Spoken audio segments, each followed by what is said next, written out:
ಆತ್ಮೀಯರೇ, ಇವತ್ತಿನ ದಿವಸ ಬಾಗಲಕೋಟೆ ಜಿಲ್ಲೆ ಜಮಖಂಡಿ ತಾಲೂಕಿನ ಗಣಿ ಮತ್ತು ರಬಕವಿ ಸುತ್ತಮುತ್ತಲಿನ ಗ್ರಾಮದಲ್ಲಿ ನಮ್ಮ ಭಾರತದ ಅಸ್ತಿತ್ವತೆಯ ಸಂಕೇತವಾಗಿರುವ ನಮ್ಮ ದೇಶದ ತ್ರಿವರ್ಣ ಧ್ವಜದ ಬಣ್ಣ ಹೊಂದಿರುವ ನೀರಿನ ಬಾಟಲ್ಗಳನ್ನು ಸಂಗ್ರಹಿಸಿ ಅದರಲ್ಲಿರುವ ಸ್ಟಿಕ್ಕರ್ ಅನ್ನು ಗೌರವಪೂರ್ವಕವಾಗಿ ತೆಗೆಯಲಾಯಿತು. ಆತ್ಮೀಯರೇ, ನಮ್ಮ ದೇಶಕ್ಕೆ ಸ್ವತಂತ್ರ ಸುಮ್ಮನೆ ಸಿಕ್ಕಿಲ್ಲ. ಹಲವಾರು ಮಹನೀಯರ ತ್ಯಾಗ ಬಲಿದಾನದಿಂದ ಲಭಿಸಿದೆ.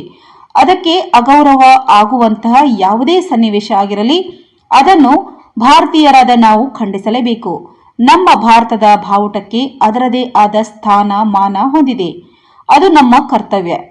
ಅದನ್ನು ಎಲ್ಲರೂ ಪಾಲಿಸಲೇಬೇಕು. ಕಾರ್ಯಕ್ರಮದಲ್ಲಿ ರಾಜು ಸುತಗುಂಡಿ ಉಪಾಧ್ಯಕ್ಷರು, ಅಂಬೇಡ್ಕರ್ ತರುಣ ಸಂಘ ಗಲಗಲಿ, ಶಿವಾನಂದ್ ಗಲಗಲಿ, ಗ್ರಾಮ ಪಂಚಾಯತ್ ಸದಸ್ಯರು ಆಯುಬ್ ಶೇಖ್, ರಾಜ್ಯ ಉಪಾಧ್ಯಕ್ಷರು ಕರ್ನಾಟಕ ವಿಶ್ವ ನಿರ್ಮಾಣ ಸೇನೆ ಪ್ರವೀಣ್ ಚಲವಾದಿ, ಅಂಬೇಡ್ಕರ್ ಸೇನೆ ತಾಲೂಕು ಅಧ್ಯಕ್ಷರು ಬಿಳಗಿ ಪ್ರಶಾಂತ್ ಕೋಳಿ, ರವಿ ಚಲವಾದಿ, ಸುಧೀರ್ ಜಾಧವ್, ಹಜರತ್ ಶೇಖ್ ಮತ್ತು ಗ್ರಾಮದ ಯುವಕರು ಭಾಗಿಯಾಗಿದ್ದರು.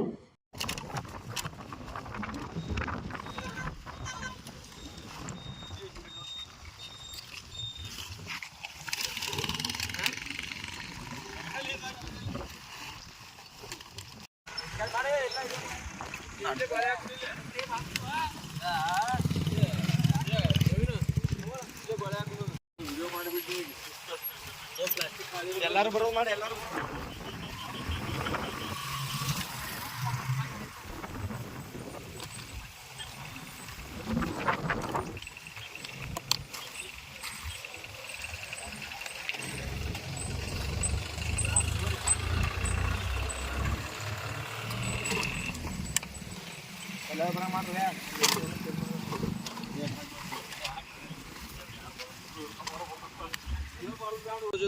ಕೆಲವೊಂದು ಬಾಟ್ಲಿಗಳು ಸಿಕ್ಕಿದ್ವು.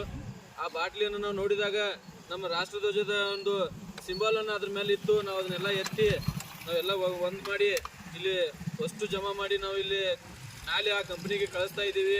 ಈ ಕಂಪ್ನಿಯವರು ಆದಷ್ಟು ಬೇಗ ನಮ್ಮ ಈ ಕಳಕಳಿ ಏನೈತಿಲ್ಲ ಅವರು ಒಪ್ಕೊಂಡು ಈ ತ್ರಿವರ್ಣ ಧ್ವಜದ ಒಂದು ಏನು ಸಿಂಬಲ್ ಐತಿ ಇದನ್ನು ತೆಗಿಬೇಕು. ತೆಗಿಲಿಲ್ಲ ಅಂದ್ರೆ ನಾವು ಮುಂದೆ ಉಗ್ರವಾದ ಹೋರಾಟವನ್ನು ಮಾಡ್ತೀವಿ ಇದರಿಂದ. ಮತ್ತು ಇನ್ನೂ ಏನು ಹೇಳ್ಬೇಕಪ್ಪ ಅಂದ್ರೆ ನಾವು ಸ್ವತಂತ್ರ ಅಂತರೂ ನಮಗೆ ಸಿಕ್ಕೈತಿ, ಆದ್ರೆ ನಮ್ಮ ದೇಶ ಹೆಂಗೆ ಬ್ಯಾನ್ ಆಗೋ ಮಟ್ಟ ನಾವು ಈ ಹೋರಾಟವನ್ನು ಮಾಡ್ತೀವಿ. ಇದು ನಾವು ಗಲಗಲಿಂತ್ರ 1 ಕಿಲೋಮೀಟರ್ ಮಟ್ಟ ಬಂದು ನಾವಿಲ್ಲಿ ಈ ಬಾಟ್ಲಿಯನ್ನು ಆರಿಸಿದ್ದೀವಿ. ಹಿಂಗೆ ನಾವು ಎಲ್ಲ ಯುವಕರು ಕೂಡಿ ಗಲಗಲಿಯ ಎಲ್ಲರೂ ಕೂಡಿ ನಾವು ಈ ಕೆಲಸವನ್ನು ಮಾಡಿದ್ದೀವಿ. ನಮಗೆ ಸಾಥ್ ಕೊಡ್ರಿ, ಈ ಕಂಪ್ನಿ ಬಂದ್ ಆಗೋ ಮಟ್ಟ, ಈ ರಾಷ್ಟ್ರಧ್ವಜವನ್ನು ತೆಗಿಯೋ ಮಟ್ಟ ನಮಗೆ ಸಾಥ್ ಕೊಡ್ರಿ ಅಂತ ಹೇಳ್ತಾ ನಾನು 2 ಮಾತು ಮುಗಿಸ್ತಾ ಇದ್ದೀನಿ.